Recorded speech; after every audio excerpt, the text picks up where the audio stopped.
Hello, I'm Greg Campbell. And I'm Jeff Kaplan. And you're listening to the Urban Advantage Podcast, the official voice of the University of North Texas at Dallas and the Southern Dallas community. Welcome to the second season of the Urban Advantage Podcast. I'm here with my co-host, Jeff Kaplan, and we're going to be talking and introducing Jeff in a little bit because he's the new guy in town.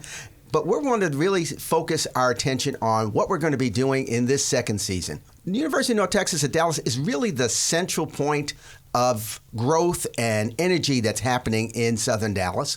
We are the place where education is happening. We're also the place where people are coming together for discussions about major issues in the community, whether it be the rebirth of Redbird Mall and all the development that's happening around in that area, new housing that's going up, job creation, and just the major issues around health and just growth of individuals and community empowerment in our area of Dallas. So we're going to be taking on many of these kind of topics, and I'm really happy to have my co-host, Jeff Kaplan, with us. So Jeff, introduce yourself. Thanks, Greg. It is good to be here with you. So I've been at UNT Dallas now for a year and a half. I'm the media director, and I come from a newspaper background, 25-year journalist, many of those years as a sports journalist with the Fort Worth Star-Telegram, ESPN. If you guys follow the Dallas Mavericks, you might maybe, I don't know. Go Mavs. Maybe have remembered my name back covering the team back in the 2011 championship days. And before that, a little bit after that. Luka. Something else, right? Triple-double machine. That's it. Unbelievable. So it's really great to be here. I came to UNT Dallas after doing a lot of news reporting at the Fort Worth Star-Telegram. Is sort of my second life as a newspaper person, dealing with a lot of different issues from education, poverty, healthcare, a lot of things that affect the UNT Dallas community. So it's great to be here. This is pretty awesome, right? We are sitting in the brand new $63 million student center in a soundproof radio station. What do you call this thing? What is Studio. This? A studio. Thank you. Studio. Looking over acres of land that one day you visualize is going to be building after building on what's going to be just an unbelievable campus here. And so, like I said, we're in the Student Center, $63 million, 131,000 square feet. Unbelievable. It's a game changer on this campus, a huge attraction for new students. Downtown at the UNT Dallas Law School, we've now got the UNT Dallas Law Center, which is in the old City Hall building, which some of you may recall is where, after President John F. Kennedy was shot, Lee Harvey Oswald was taken to, put in jail there, and then shot himself by, he didn't shoot himself, but he was shot by Jack Ruby as they were transporting him. And so it's an unbelievably renovated building. I think it's going to be sort of the epicenter of law for students in Dallas who want to get an affordable education, law degree. UNT Dallas is really leading the way there. So great things with new buildings. Hey, we're coming up on our fall 2019 commencement ceremony, coming up December 13th, 5:30 p.m., Inspiring Body of Christ Church. And Greg, if you've been to our commencement ceremonies, these things are really unbelievable. Standing room only, 5,000 people plus. Families coming to see their students, sons, daughters. Yeah, families and friends. Reach that pinnacle, something that they've hoped and imagined for years and years and have saved up for, and now they're doing it. Exactly. And 70% of our students are first gen, first ones in their families to go to college. And that's why you have this amazing outpouring of family and friends coming. Man, it's an emotional ceremony. It's there's a lot of energy in there and really something to see. So another big graduation coming up, like I said, on December 13th. And just a few really quick things about the university. The campus is growing, like I said, with the student center. The last state legislature, the 86th state legislature, gave us, we now have the biggest funding increase of any state school.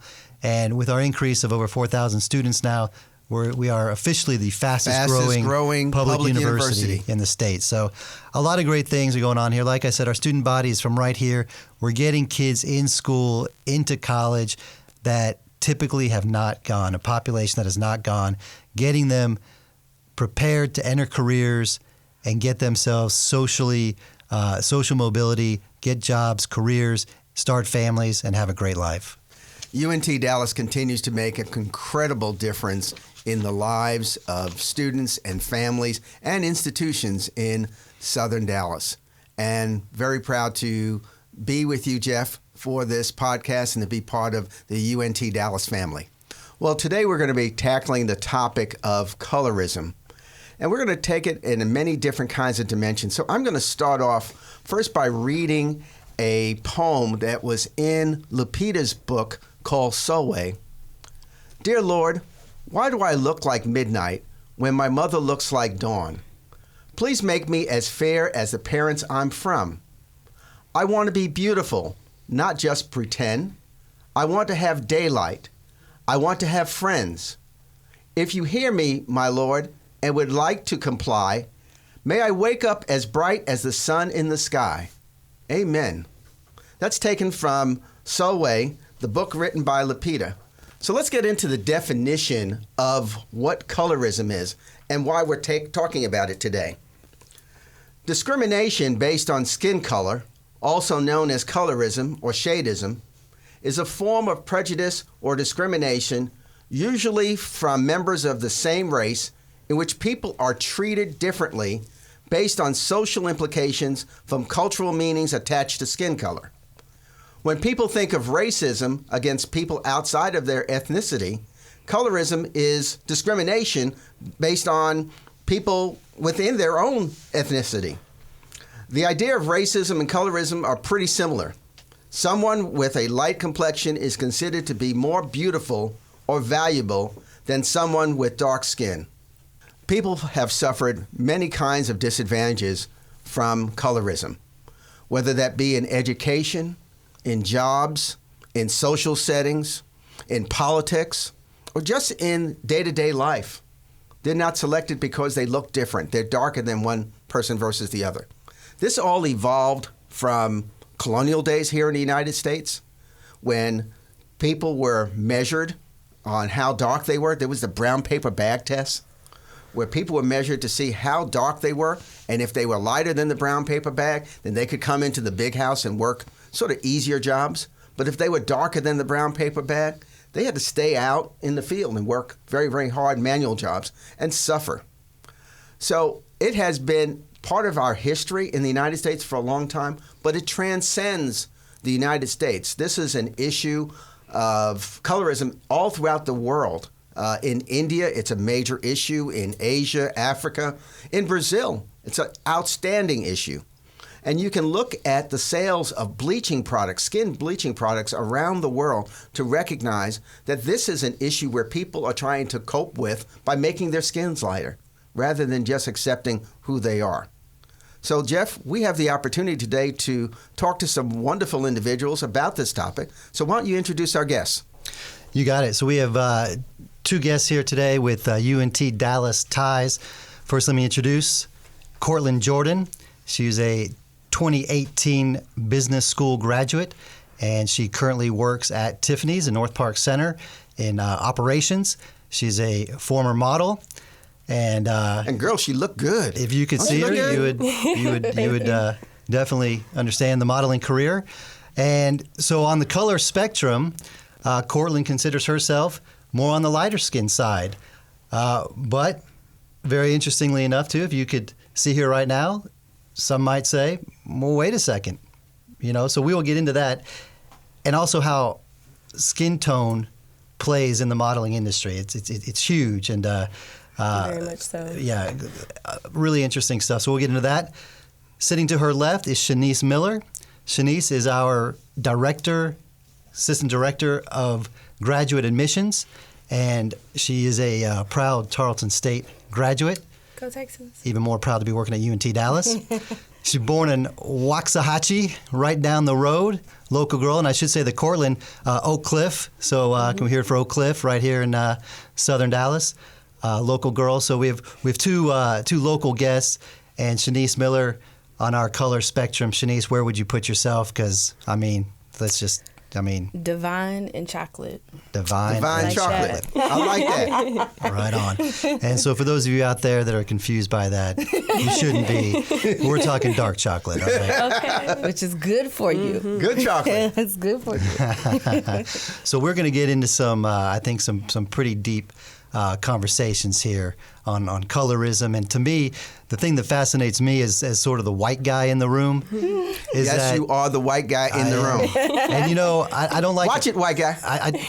I'm also Jewish, so the whole white label sometimes, I'm not down with that sometimes. But I mean, hey, I got white skin. What can I say? So, the colorism thing, it's almost hard for me to relate to in a way. But what fascinates me so much is that, unlike racism, colorism is within each culture, and to me, that's a fascinating deal. So, ladies, why don't you start off, maybe, Shanice, just tell us about how colorism has played out in your life. What's it about? Well, first of all, I was talking to Greg earlier. So I really didn't know that I was dark-skinned until I went to college. I knew that I was black, but I didn't know that I was dark-skinned because in my family, we all loved each other. It's clear that we're all different skin tones. My mom is very fair tone. She walk in here, you would probably think she was like Creole. And she's not. She's not. And my dad is very, very dark skinned. And so I really didn't have any experiences personally until I got to college. I was at a predominantly white institution, Tarleton State, which I am totally in love with my alma mater. But that's when I realized that I was darker skinned. Because someone told me. Is that right? Mm-hmm. Just flat out. Yeah, flat out. Like what? Like What did what's they up say with to your you? dark skin? You're too dark. Girl, what did they say to you? You're too dark to be on the dance team. No way. You really. two what? You're too dark to be on the dance team. Okay. What did that mean? And how did that make you feel? And I said, What do you mean? I'm too dark. What I didn't even know what that meant because again, I didn't experience colorism in my family. And if I did, I didn't know because I've always been taught to love the skin that I'm in, And so I called home and I was like, Mom, this guy in the library just told me that I was too dark to be on the dance team. And she was like, oh man, we got to call your dad because my dad had dealt with a lot of the same colorism issues because he's darker skinned. And so, of course, he started fussing and was like, I didn't want you to go to that school and blah, blah, blah, of course. And so he said, unfortunately, you're going to deal with people in situations in your life and they're going to treat you differently because your skin tone is darker.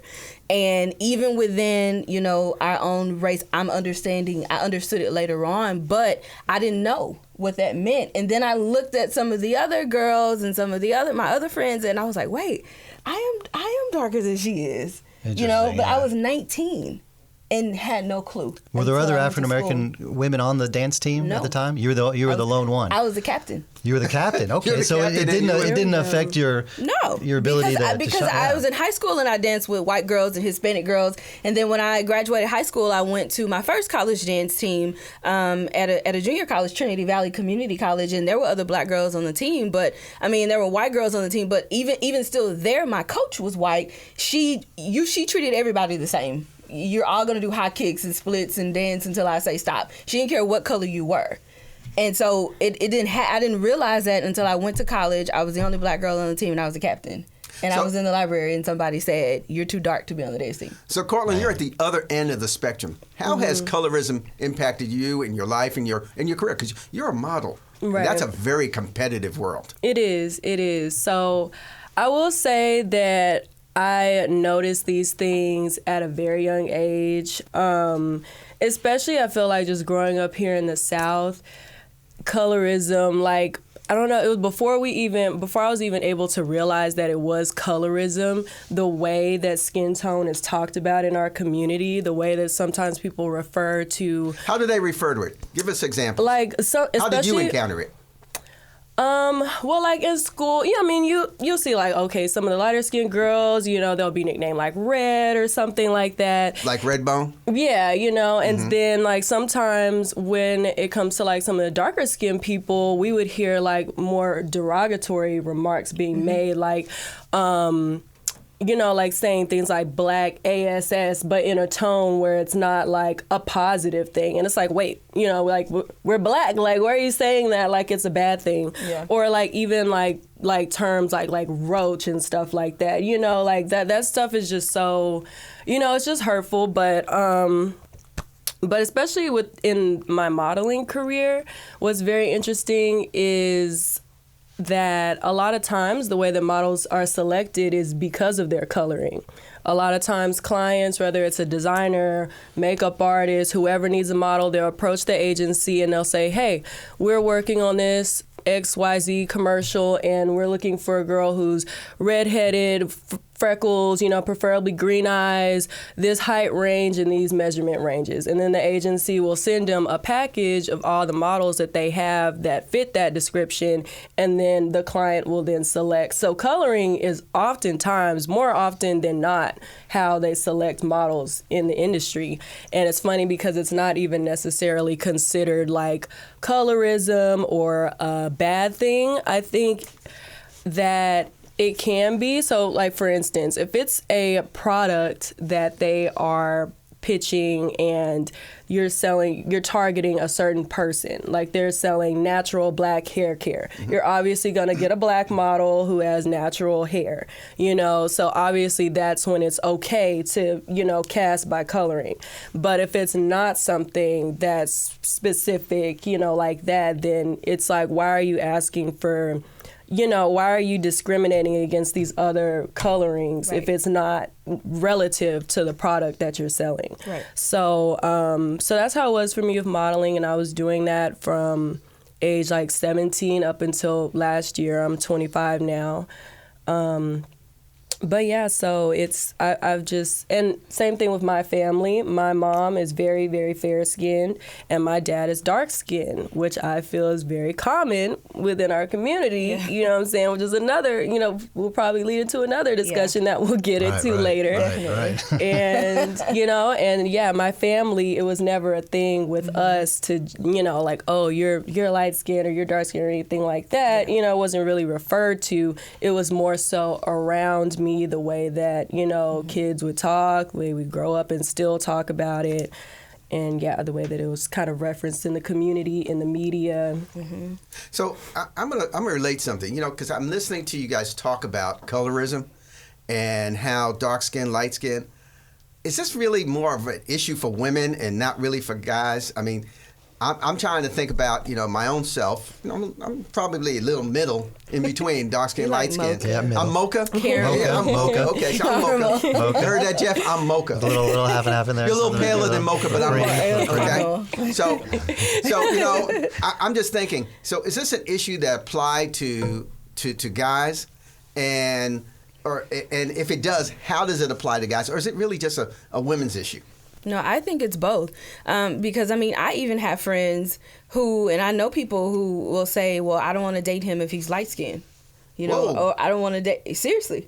So it definitely applies to guys as well. And again, going back to my dad, so I'm glad that you said that. This is a great segue, because my dad said, I want to have, if I ever have a baby, I want to have a baby with a light-skinned woman because I don't want her to go through the things that I went through. Wow. My mom said, I want to have a baby with a dark-skinned man because I never felt black enough. And I was like, so did y'all even care about me? Y'all just got together. Here I am, So it definitely goes both ways. And so again, after, my parents had to come to Tarleton and sit down and have a conversation with me about colorism. Because again, it wasn't in my family. We all grew up the same. My grandmother treated us all the same. And so when my dad told me that, I was like, really? He was like, yeah, I got made fun of because I was too dark. And your mom got made fun of because she wasn't dark enough. And I was like, all right, well, here I am. Y'all don't love me. So you think that there's any kind of difference in how people react when they see Idris Elba versus maybe, like a Jesse Williams? One very, very dark skin and the other person fairly light skin. For sure, because I think that oftentimes lighter skin is associated with femininity and darker skin is associated with masculinity. Yeah. And that's, one of the main issues because, and like for instance, you have Drake. People are like, oh, he's sensitive, he's emotional, and all that kind of stuff like that. Yeah. Because he's light skinned. Yeah. Because he's light skinned, yes. Whoa. Well, he's mixed, but don't worry. I'm okay. So I'm all right. See, I'm in between. That's crazy to me that even that skin tone is suggestive of personality. Right. I mean that. Right, and because it's the first thing that people see. And so they automatically assume that if you're lighter skinned, then you have these type of character traits and personality traits. And if you're darker skinned, then you have these. Because I was telling Greg earlier, I said, because I'm darker skinned, people automatically assume that I'm aggressive. So I instantly, I'm like, I hadn't even had a conversation. And you, because of what colorism brings and because of, the negative that's attached to darker skinned people, you instantly think that I'm aggressive. Right. Well, you were on the dance team. I was. I mean, So how that's does that pretty aggressive. So how does that play out, in our official world? Do you think colorism plays out in our interactions with institutions, with the police department, with educational environments, with political environments? Oh yeah, absolutely. So, darker skinned people statistically have received longer prison sentences for the same crimes, as people, who are lighter skinned. I also don't think that, perhaps even Barack Obama would have been elected if he was a dark-skinned man, Yeah. Right. And that's also why I love that Michelle was dark. But, Right. Oh, black men are scarier? Yeah. Right. They are? Right. Darker black men are Darker scary. black men are scarier. Uh-huh. Think about that for a second. Mm-hmm. Because of the color of your skin, other people will react to you differently. Yeah. Mm-hmm. Yeah. Okay. Other people within your own ethnic group will react to you differently. Yeah. Is that for real? That's It's for real. And it's a subconscious thing, I think, mostly, Right. based on the way people look.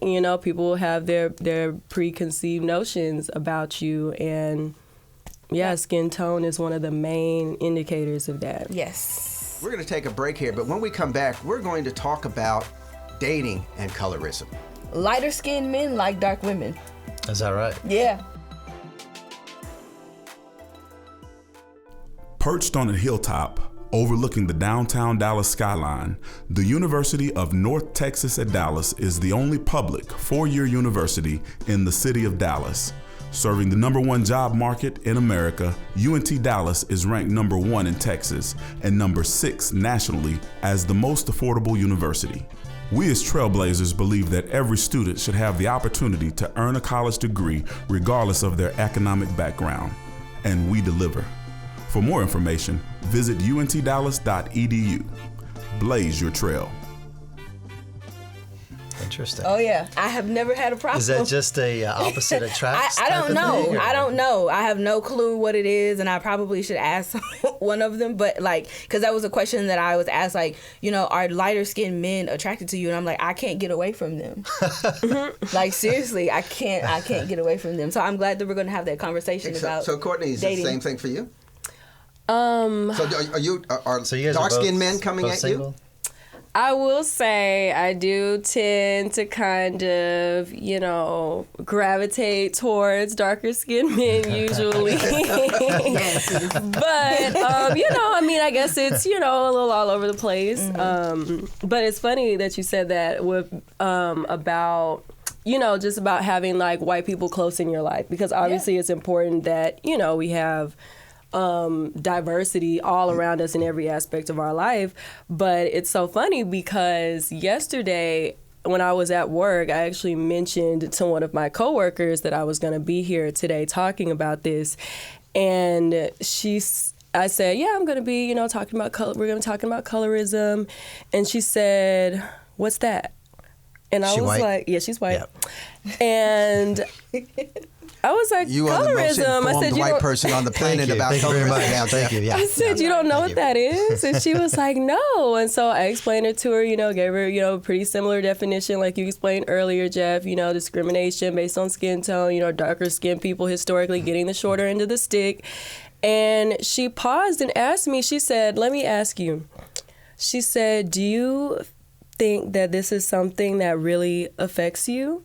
And I was like almost as like it's not like a thing, you know, or a real thing. And I was like, yeah, girl, I'm black. Like, right. You know what I'm saying? Like, this is real life issue. Right. Hello, you know, and I also went on to mention how, you know, this isn't just something within the black community. This is something that plagues people of color worldwide. You know, I mentioned, you know, the Asian community, South America, India, all of that, you know, and yeah, it was just like, it really put things into perspective for me, because it was like, wow, you know, some of us, we really do walk different lives here on this earth because of the way that we look. Yeah, no doubt. All right, you so know? you guys have thrown out dating onto the table, so now I'm going to go ahead. So here we go. Okay. Here we go. So I'm going to take it in a different direction. So if you were a mother, how would you feel about someone or your son wanting to date somebody that was lighter skinned,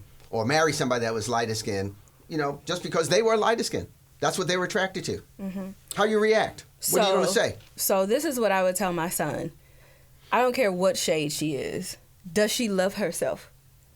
Does she have a healthy dose of self-esteem? Does she have a healthy sense of who she is?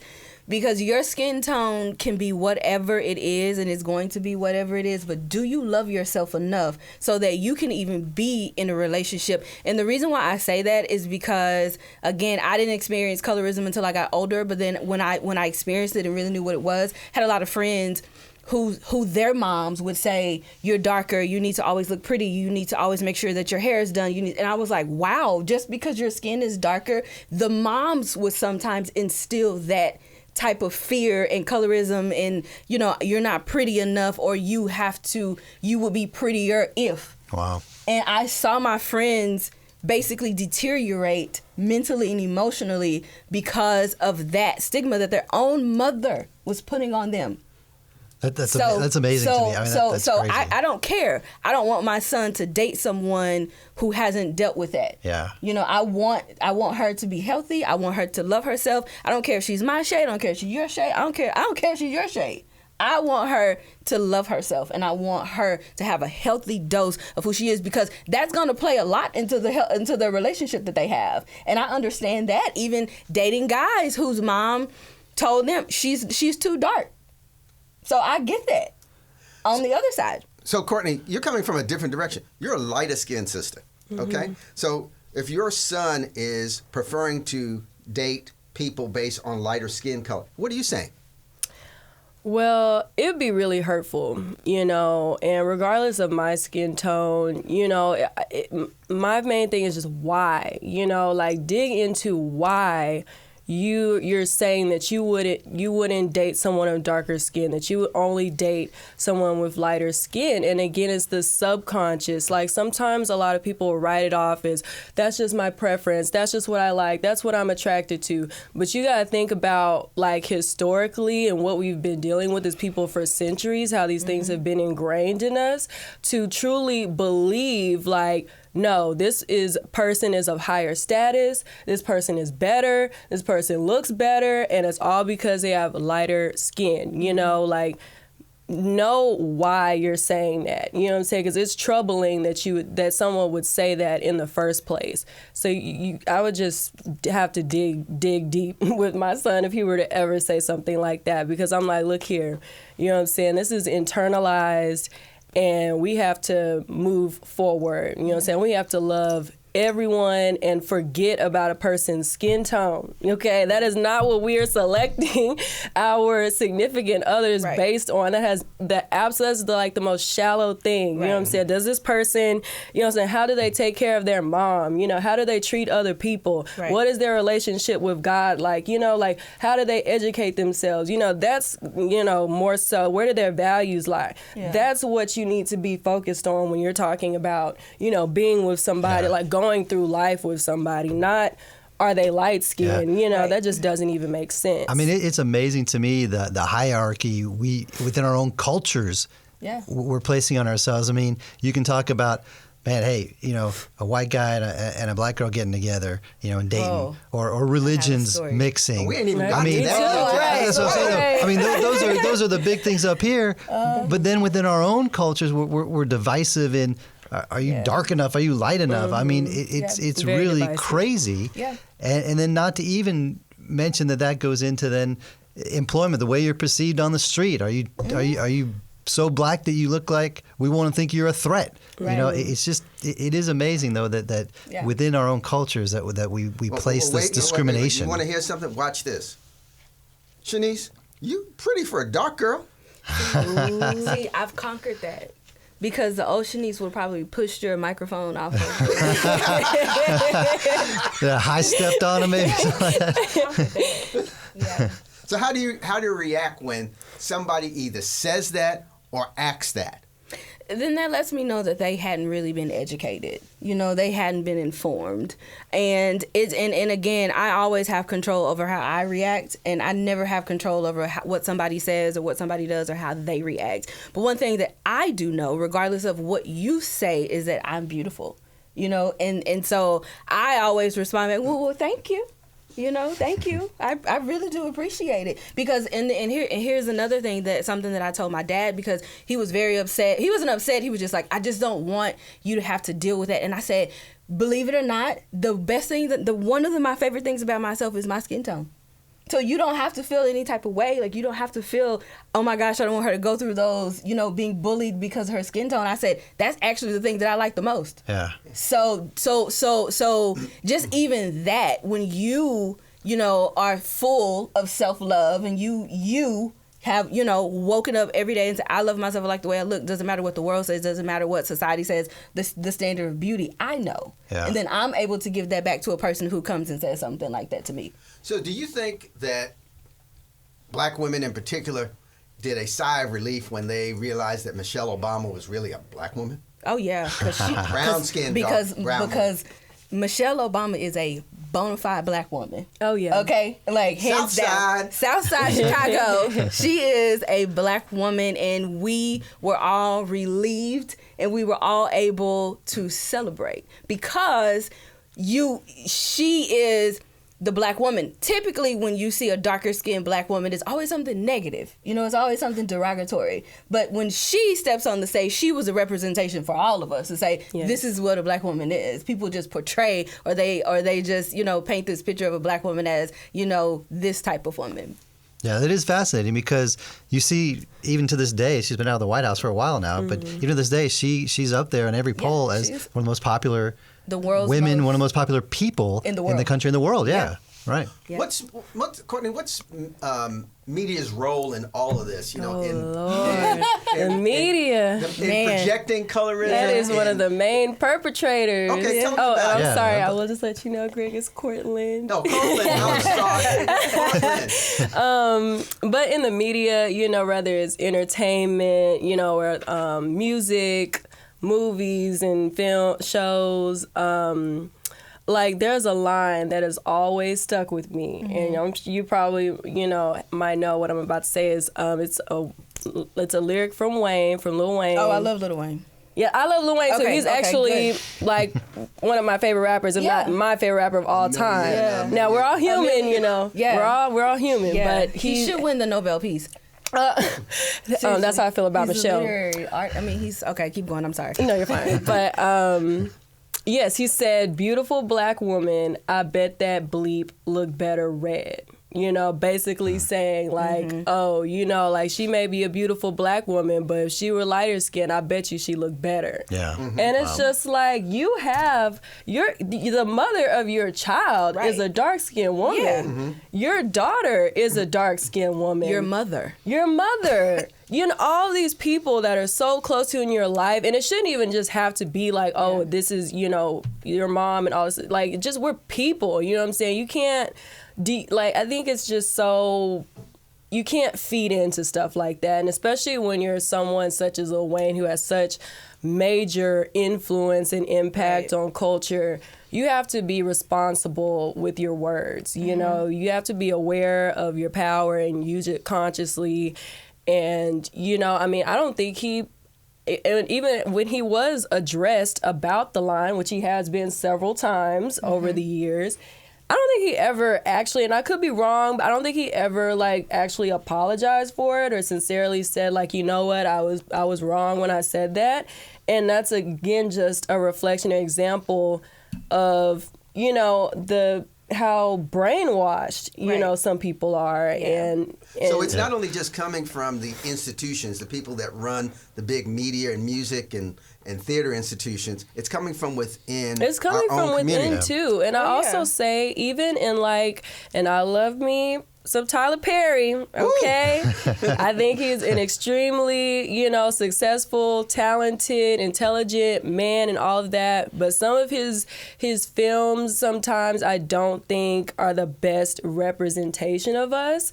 Like, for instance, her name, like in Why Did I Get Married, you know, you have Angela, and she's a darker skinned woman. She's loud, she's aggressive, she's drunk, you know. Filling into the stereotypes. Stereotypes. You like it just didn't cross to me, and not just, you know, Tyler Perry and within, but also, you know, films that aren't necessarily where we're the heads of the projects. You'll just see the darker skinned women, like you said, being portrayed as like aggressive, and then the lighter skinned women, they're more, you know, like the feminine, and they're the wives, and it's just not. You know, it's like, let's switch it up.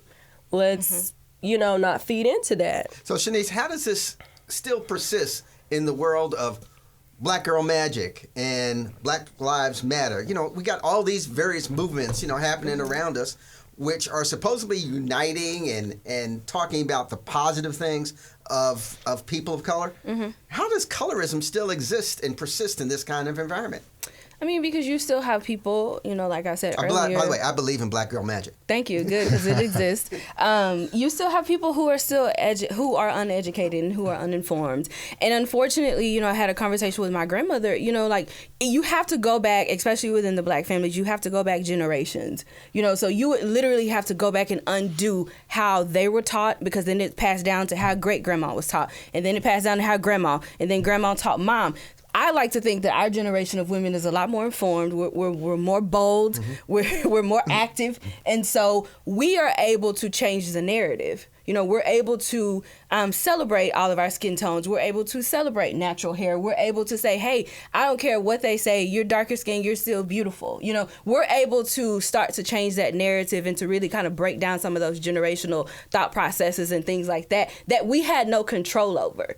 You know, so that's why I said what I said about if I had a son. I don't care what skin tone she is. Does she love herself? Because a lot of times we miss that. And a lot of times in the Black families, Black women miss that. We miss instilling those values into our Black women. Yeah. Do you think that color or skin color has a role to play in how Serena Williams is viewed? You know, even though she's a tennis champion and an outstanding personality and a businesswoman and does all these great philanthropic things and does great stuff, do you think she gets the vibe that she should get because of her skin color? Serena has definitely been painted as the typical angry Black woman, quote unquote angry Black woman. You know, there will be times where she's interviewed on doing her press conference, and she'll get certain questions that may have been, they just weren't the best questions. Maybe it's like, okay, I've answered this, like dozens and dozens of times throughout my career. Like, why are you asking me this right now? And she'll give a response similar to that, and it's not received well. And she's even been painted as like, like a monkey. You know what I'm saying? Like, there have literally been, what do they call, like, caricatures made of her where she's, yelling, you know what I'm saying? She's got the exaggerated features, you know what I'm saying? Which I think also plays into colorism, is like how pronounced your features are and the texture of your hair. So and don't forget the lips. Yes, the lips. That's what you'll see. And it's even in comparison to her own sister, Venus. Yeah. Oh, yeah. I mean, totally different. Yeah. And a lot of times with that, I definitely agree with you. They provoke her.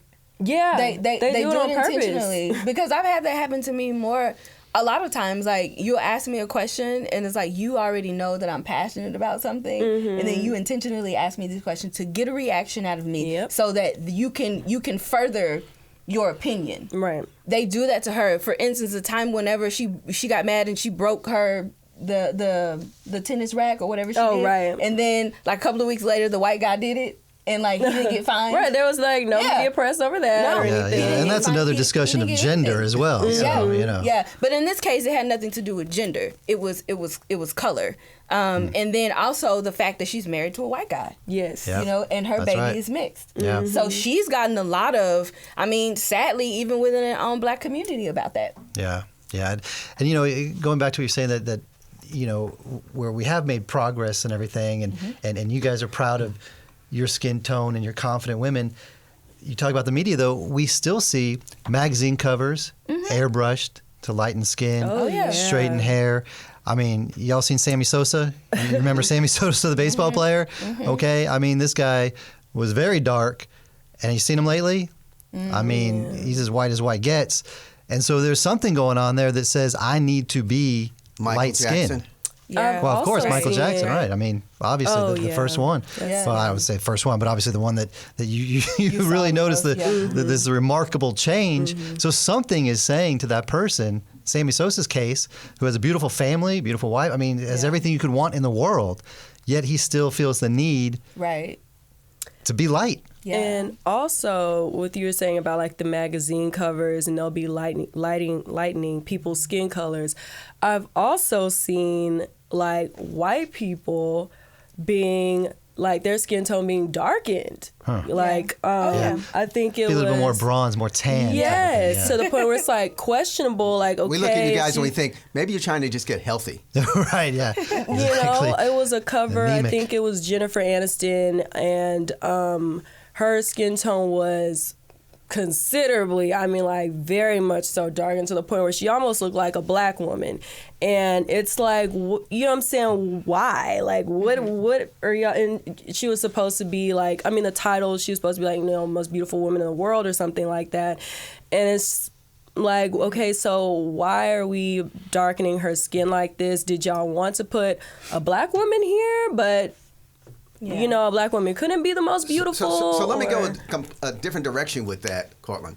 I just heard last night that rather than using the black British actress that portrayed Harriet, I saw this. that they were going to use a white woman and darken her skin to play Harriet Tubman. What is this, the 30s? Give me a feedback on that. Man.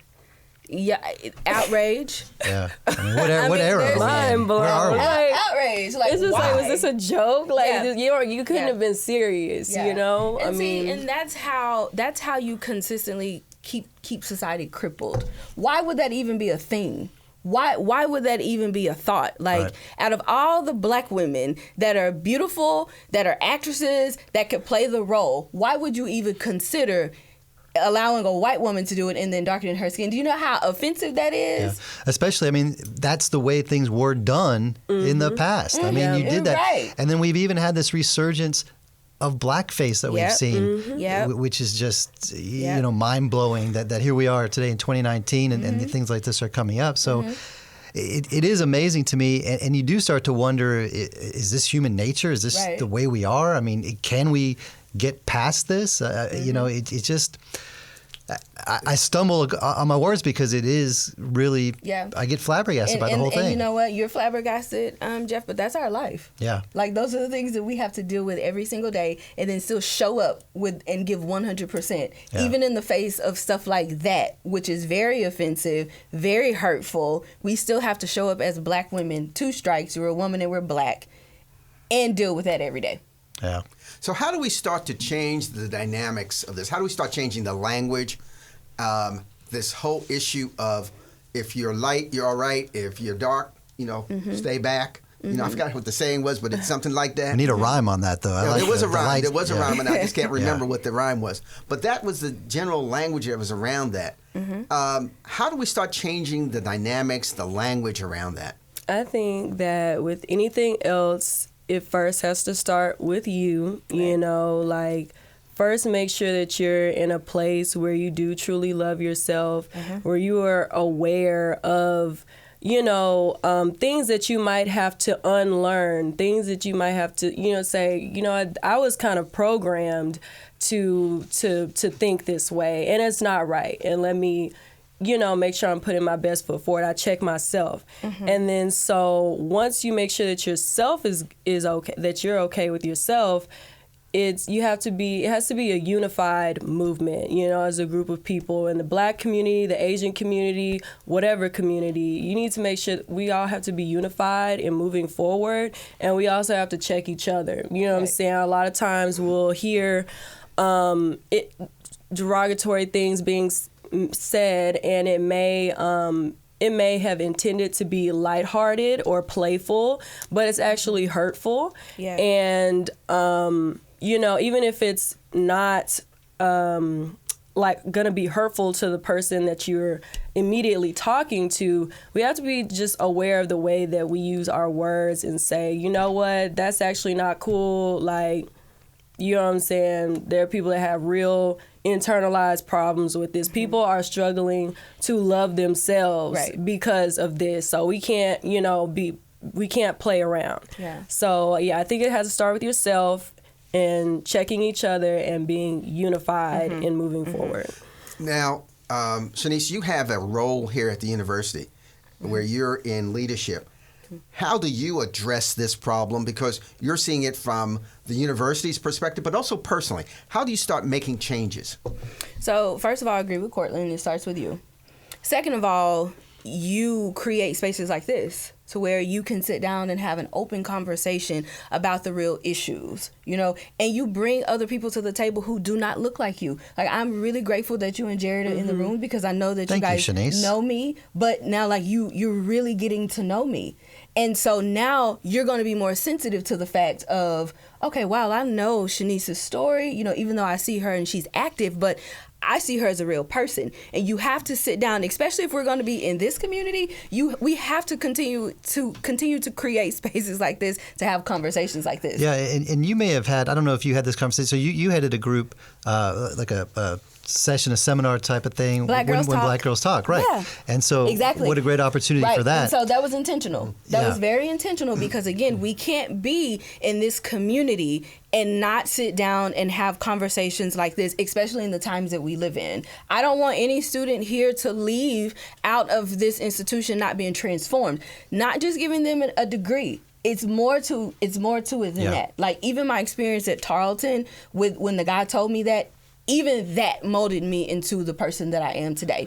And so an education is supposed to be transformative, which means that when I leave here, I'm not going to be the same person here. I didn't just get a degree, but I'm educated, I'm informed on social issues. I can sit down with my white friends and have a conversation, and my white friend won't feel offended, and I won't feel offended. Well, and your experience at Tarleton, that could play into a discussion on race and race relations, right? But here at UNT Dallas, what's so unique about this school really is our composition of our student body, right? Because our student body, 90% is from right here. Absolutely. All of these, Oak Cliff, Cortland, right? Correct. And so when you look around on our campus, we're 85% minority, and that minority is African Americans and Hispanics.